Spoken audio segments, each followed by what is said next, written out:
आज ओडिशा सरकार तरफ आमर व्यापक भाव में ये अंतर्जातीय योग दिवस को विभिन्न जगार जिला स्तर में सब डिविजनल स्तर में म्युनिसिपालिटी ब्लॉक स्तर में या व्यापक भाव में आयोजन करा सहित आज मु निजे ये आमर कलिंग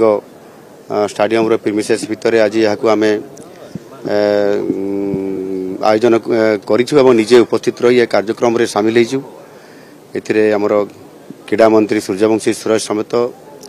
मुख्य शासन सचिव एवं सांसद सहित विधायकगण उपस्थित अच्छा पूर्वतन विधायक माने भी उपस्थित अच्छा विभिन्न बुद्धिजीवी विभिन्न वर्गर समस्ते अच्छा क्रीड़ाविद मैंने अच्छा क्रीड़ा छात्र छात्री मैंने उपस्थित अच्छा समस्त को मैं धन्यवाद देवी जे समाने आंतरिकतार सहित एवं अति सुंदर भाव में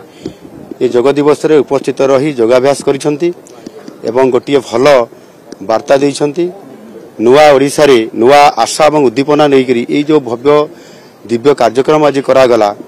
निश्चित भाव में नुआ ओडिशा गठन करिबारे एवं सुस्थ ओडिशा गठन करिबारे ये बहुत बड़ आगामी दिन में सहायक हबो। मु आशा करी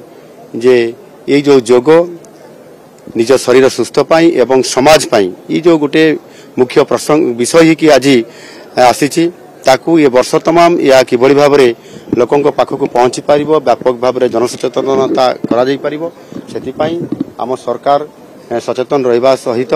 निश्चित भाव में ये कार्यक्रम को तल स्तर को पहुंचेबे यह अत्यंत खुशी और आनंदर विषय आज यह सफलता होता कारण।